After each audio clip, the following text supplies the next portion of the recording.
Yes, we're back with another rider, another episode. Today we have James in the car and he's going to tell his story quite shortly, we only got 9 minutes, about why and how he started the cancer research. Nice to have you here today, James, and his wife in the back with his child.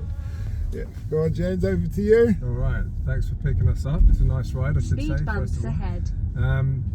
So I guess my story is about trying to understand why, how and when some of us get cancer and some of us don't, and what we can do about that. So, as most of us know, for several decades we've had this problem that the majority of people with cancer, they turn up in the clinic with horribly manifest disease, very late stage, and we all refer to cancer as a silent killer.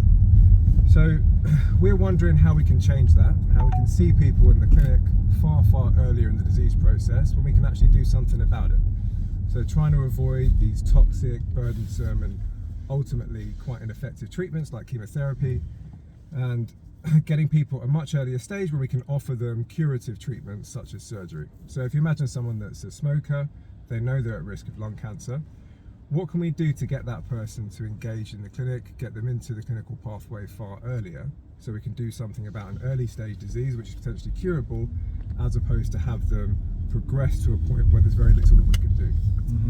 And that's the problem, right? So the answer, and where that comes from, is several different approaches that a number of my colleagues and I are looking at. And our particular answer to this, the solution that we're working on, is trying to see if there are signals in the body that we can use to detect whether a cancer is starting to grow and starting to develop years before it becomes a fully fledged advanced disease that's spread throughout the body. So what we're doing is we're trying to tap into the immune system. So look, you and I know that when we get sick, we have a virus, flu, COVID, whatever it may be, there's a bunch of things that change in your body, right? Your temperature increases, you start to feel unwell.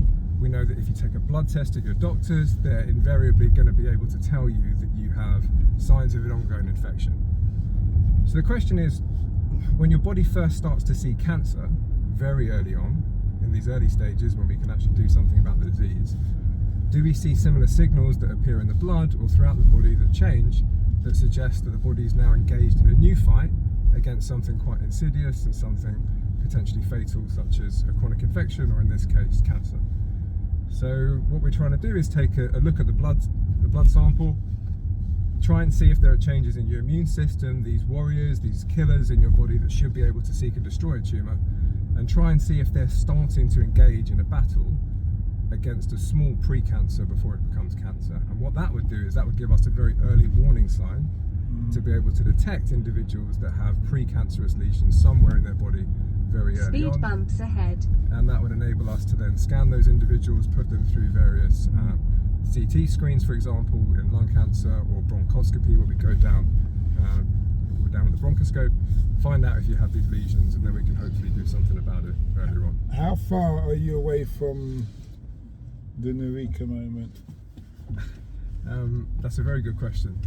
I mean, I'll be relatively political in how I answer that for several reasons, but well, you don't want people to invest in your company yet. I don't.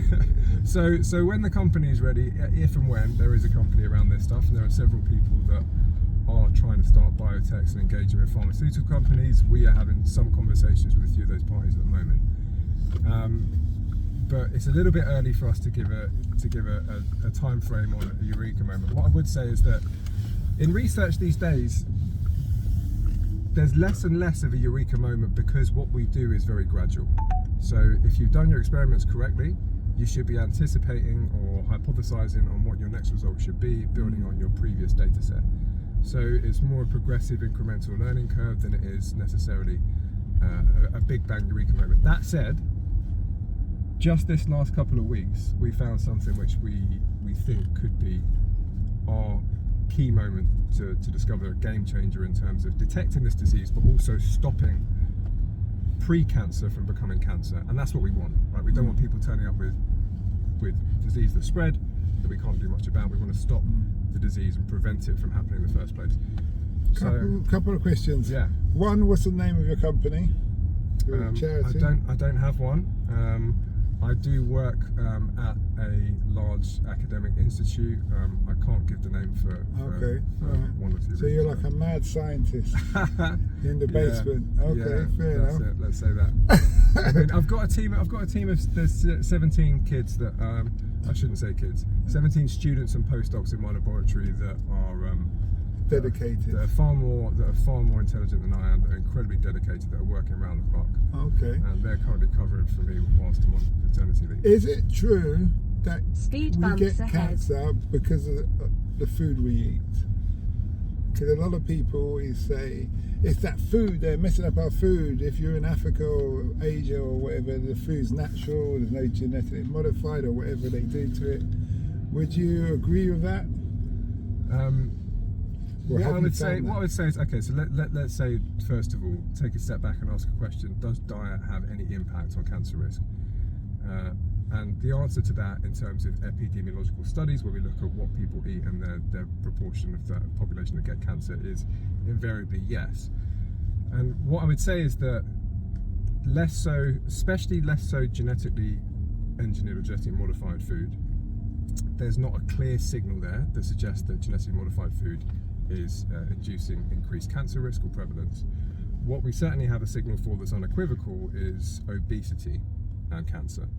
Oh, so if you're fat, yeah, okay. If people have a particularly high BMI, and one of the reasons why that is, that's beginning to be increasingly appreciated now, is your body runs on certain types of fuel, right? And your immune system is no different. So these killer cells that float around your body, killing off viruses and killing off small growths before they become cancer, those cells need a certain type of fuel, and they rely on a process called glycolysis that you may remember from school. Mm-hmm. The problem is that if you have too much adipose tissue, too much fat, then those cells essentially get soaked in fat and they can't use it as fuel very effectively, which means they can't protect you from precancerous lesions, these small little expansions of cells that grow uncontrolled. They can no longer perform their usual function in surveillance and protection against those. Well, thanks a lot for that. We've run out of time. I wish I had more time, but we don't. Sure. I gotta get you and the wife, lovely lady, and a little toddler where you need to be.